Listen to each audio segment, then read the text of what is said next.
Thank you very much.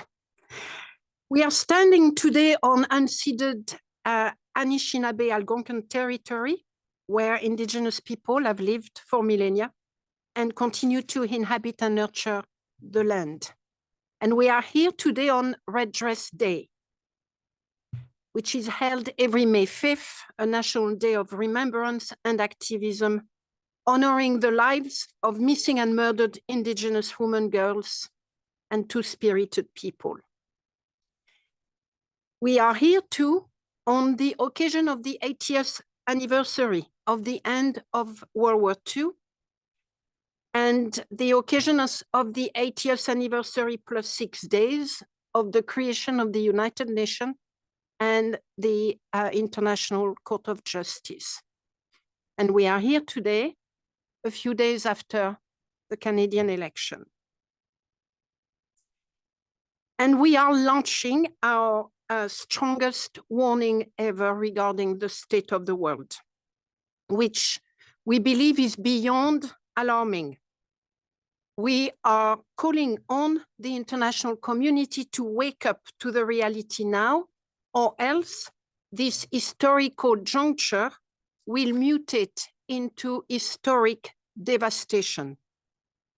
Make no mistake, we are not thrust to this cliff edge merely by 100 days of President Trump. A much longer descent led us here, made up of a toxic mixture of destruction of our international rule-based order and the intensification of authoritarian practices everywhere. I'm now going to go through each one of those points. First, the destruction of the rule-based order. From Gaza and Ukraine to Myanmar, Sudan, Democratic Republic of Congo, Afghanistan, Venezuela, we have seen an increasing resort to armed conflict and international armed conflict, something that had not been seen for decades. As we documented in December, Israel's genocide against Palestinians in Gaza, coupled with its unlawful occupation in the West Bank and its violent system of apartheid, are the bloody culmination of years of increasingly brazen rule-breaking, dehumanization, perpetrated with complete impunity. And as we speak today, overnight, the Israeli cabinet has decided to annex Gaza. Russia's war of aggression in Ukraine has killed more Ukrainian civilians in 2024 than in the year before. The Taliban's war on women in Afghanistan has led to the complete criminalization of women's and girls' public existence. The paralysis of the international community in the face of the regression we have documented for many years, but which we believe accelerated in 2024, that paralysis was stark. But the responsibility of the most powerful state stood out, with abuse of their veto powers by the US, China, and Russia, stymieing any prospect for the UN Security Council to play its role. States such as Germany, the UK, the USA, showed not only indifference to the immense suffering of Palestinians, but were themselves complicit with it by continuing transfers of arms that enabled Israel crimes and by suppressing dissent at home. The very architect of the rule-based world order that we supposedly are celebrating today, that order that arose beacon-like from the ashes of World War II, from the Holocaust that exterminated 6 million Jews, those who 80 years ago crafted the UN and blueprinted the International Court of Justice, today vandalize the Universal Declaration for Human Rights, vandalize the UN Charter, and vandalize the Genocide Convention. The rule of law, bending knee to power as power seeks to set itself above the law.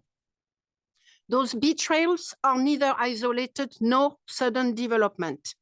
Over recent years, a creeping spread of authoritarian practices across the world has seen laws and policies erode respect for freedom of expression, association, and peaceful assembly. And yet again, in 2024, as we have documented in our report, this has seen an escalation and a globalization.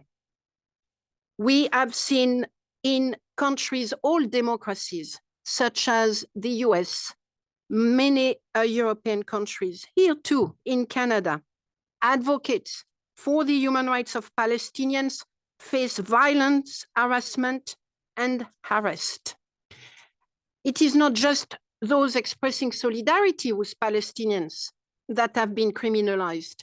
Activists defending against climate change and defending the environment have been stigmatized, criminalized, including on charges of terrorism or extremism, including in this country where indigenous people defending their territories have been criminalized. Governments have disbanded and suspended NGOs and political parties, again everywhere, including in all democracies. At least 21 states have adopted new laws or bills aiming at the suppression of freedom of the media and freedom of expression. Many countries, too many countries, have banned media outlets in 2024. And what happened nationally also had a transnational dimension. We certainly know that with regard to the repression of Palestinian solidarity, but let me give you a much starker example, maybe.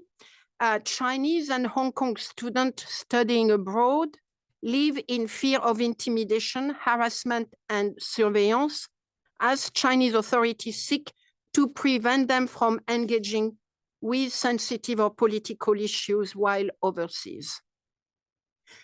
I am not mentioning discrimination or repression against women and LGBTI people, which also intensified in 2024, according to our report. And those practices proliferated as extreme poverty and inequality deepened within and between states, again in 2024 as well. The World Bank warned of a lost decade in global poverty reduction. But what do governments do in response? They use racist and xenophobic rhetoric to dehumanize and scapegoat migrants, asylum seekers, and so on, pretending that they are responsible for crime and economic stagnation. So as we documented in our annual report, those trends gained momentum in 2024, but have accelerated during the last 100 days, which have been disastrous for human rights in the US and internationally. The US government is heading a global assault on gender and racial justice. It is heading a global assault against climate justice. Donald Baby Drill Trump has withdrawn the US from the Paris Agreement and gutted America's domestic climate policies.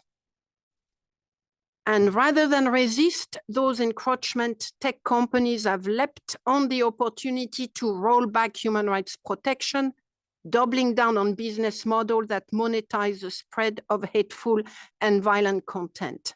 So under the presidency of Donald Trump, it is an organized campaign against gender equality, racial equality, freedom of expression, freedom of the media, the rule of law, the work against climate change, the work for international justice, and so on and so forth. It's a very long list of attacks.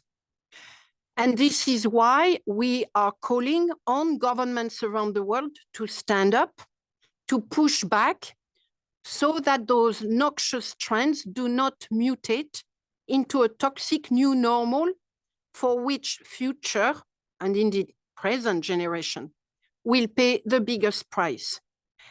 Canada has been on the forefront of Trump's assault. And Canada had said no to Donald Trump.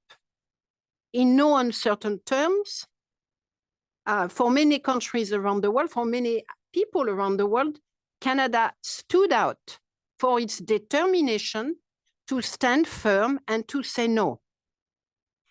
And we at Amnesty International want to congratulate the authorities of Canada for taking this stand, but we are here today to ensure that this stand continues and is deeper and stronger in terms of its values.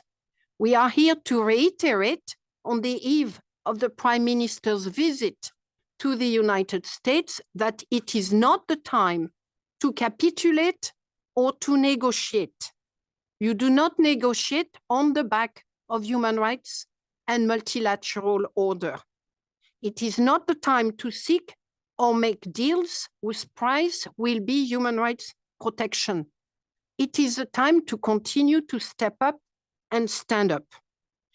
And we are calling on the Canadian government to respond not just on the trade issue, but to stand firm on the protection of human rights internationally and nationally.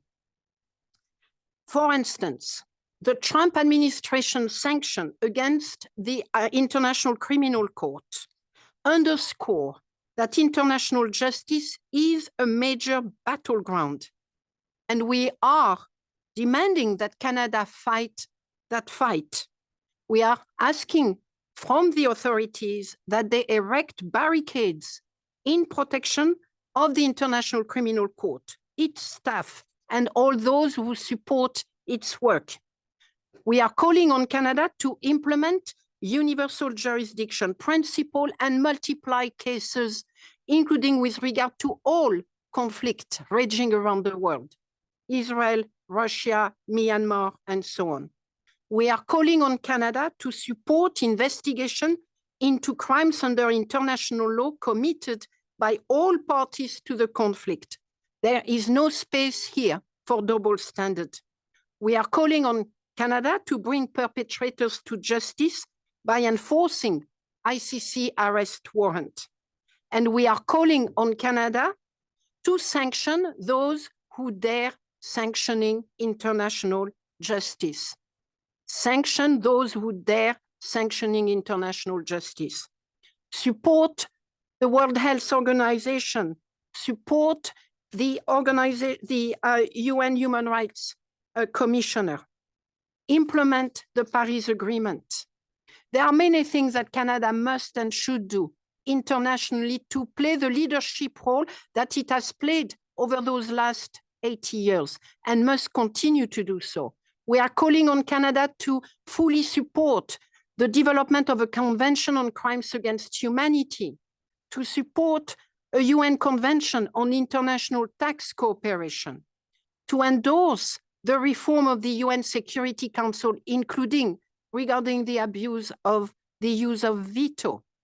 We are calling on Canada to announce that it will appoint a human rights ambassador and to do that shortly after meeting Donald Trump. That will be a very symbolic gesture that human rights is part of what this government is prepared to fight for. And we are calling on Canada to lead internally as well for human rights protection so that it can be credible in its international voice. We are demanding that there should be no safe third country agreement with the United States. It is not a safe country to send back migrants and refugees to.